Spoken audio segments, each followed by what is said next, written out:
नागराज की कब्र। दोस्तों, ये इस कॉमिक का अंतिम भाग है।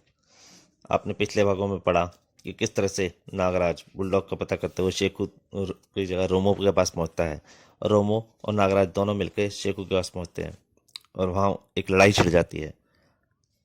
और नागराज और रोमो उनका बहादुरी से सामना करते हैं। अब उससे आगे तभी शेखू भाग रहा है, मगर शेखू को नागराज के नाग ने रोक लिया। वो बाप रे, सांप! बस्ती में शोर मच गया। लोग बस्ती छोड़कर भागने लगे। झोंपड़ियां भीषण आग की लपटों से घिर चुकी थीं। तू जिंदा रहकर हमारे काम आ सकता है, नागराज शेखू को अपने साथ लेकर चल दिया और झिंगाकार पहुंच गया। रोमो अब तक नहीं आया। मैं यहाँ पहले से तुम्हारा इंतजार कर रहा हूँ उस्ताद। तुम ये थैले में क्या भर कर लाए? कीमती शराब की बहुत सी बोतलें मिल गईं, मैं समेट लाया। किसी सुरक्षित जगह चलो। झींगाघाट से अधिक सुरक्षित जगह कोई नहीं। दोनों झींगाघाट पहुंच गए। शेखू डर के मारे बेहोश हो गया है। इसे होश में लाओ। यह कुत्ता होश में आ गया उस्ताद। मेरी आंखों में देखो शेखू। शाबाश। अब तू मीठी नींद सो जा। नागराज ने सम्मोहन करना शुरू किया। नागराज ने शेखू को अपनी सर्पीली आंखों से सम्मोहित कर लिया। बुलडॉग के दिन कितने स्टेशन काम कर रहे हैं? 7। सातों की पूर्ण जानकारी दो। सम्मोहित अवस्था ने नागराज ने शेखू से बहुत सी बातों की जानकारी हासिल कर ली। उस्ताद, तुम तो पूरे जादूगर भी हो। शेखू जैसे 6 बॉस और हैं जो बुलडॉग के अधीन काम कर रहे हैं। इस तरह से बुलडॉग के गिरोह की रीढ़ में 6 जोड़ और बाकी हैं। पहले इन जोड़ों को तोड़ेंगे, उसके बाद रीढ़ की हड्डी टूट जाएगी। यह गार मुझे बेहद पसंद आया। शेखू को यहीं कैद रहने दो। मैं भी अपने कैदी यहीं रखना पसंद करता हूँ। अगली सुबह नागराज और रोमो निकल पड़े। यहाँ से सबसे करीब स्टेशन नंबर 4 पड़ता है। पूरा नक्शा तुम्हारे दिमाग में आ गया होगा। रोमो, तुमने यह इलाका घूमा हुआ है। हाँ, स्टेशन 4 डिब्रूर पहाड़ी पर है। वे लोग डिब्रूर पहाड़ी की ओर रवाना हो गए। उधर बुलडॉग के हेडक्वार्टर में खलबली मच गई। तुम सब लोग मुझे मनहूस खबरें सुनाने आए हो? सुपर बॉस, हम आपको किसी भ्रम में नहीं रखना चाहते। नागराज हमारे सभी अड्डों पर कहर बढ़कर बढ़ रहा है, और उसका रुख बुलडॉग की तरफ है, यानी मेरी तरफ। यही ना? उसकी गतिविधियां यही संकेत दे रही हैं। हर प्रकार का सुरक्षा कवच, हथियार सब उसके सामने बेकार हैं। इसके अलावा हमारा एक गद्दार साथी रोमो उसका साथ दे रहा है।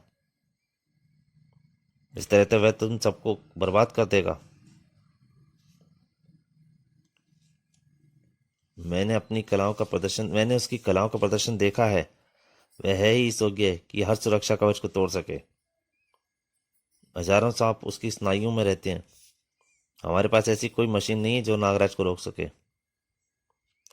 फिर भी एक इंसान ऐसा है जो उसकी रोकथाम कर सके। प्रोफेसर नागमणि। रेडियो फोन पर नागमणि से हमारी बात कराओ।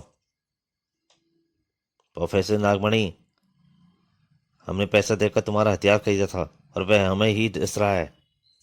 नागराज ऐसा नहीं कर सकता, पूरी बात बताओ।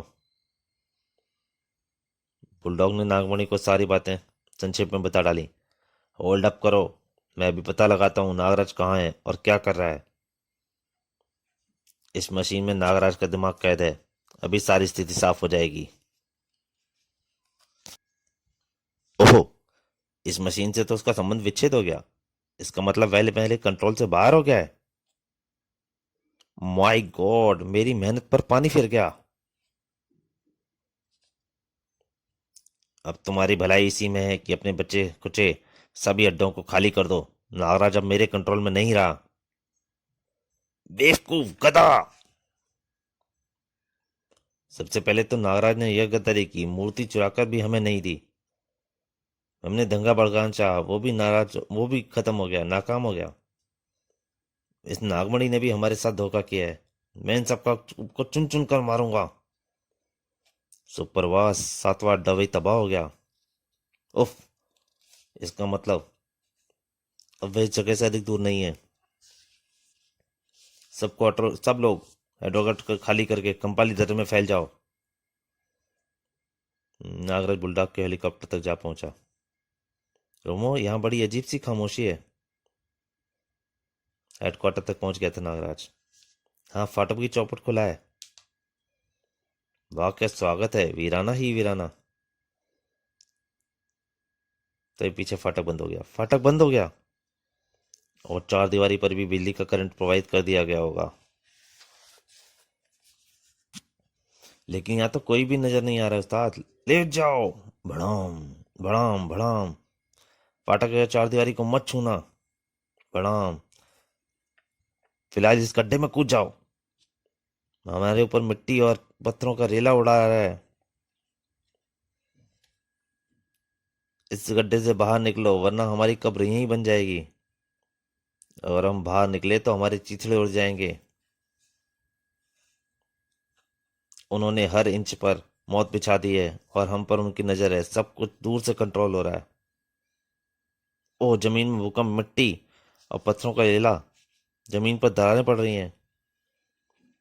बस हमारा किस्सा खत्म हो गया उस्ताद। मैं आखिरी बोतल मुंह से लगा लूं। क्या नागराज इस कब्र से बाहर आ सकेगा? नागराज की कब्र, इसका अगला भाग पढ़िए, नागराज का बदला। तो दोस्तों, ये कॉमिक अगर आपको अच्छी लगी हो, प्लीज़ लाइक कीजिए और ज़्यादा से ज़्यादा शेयर कीजिए। धन्यवाद।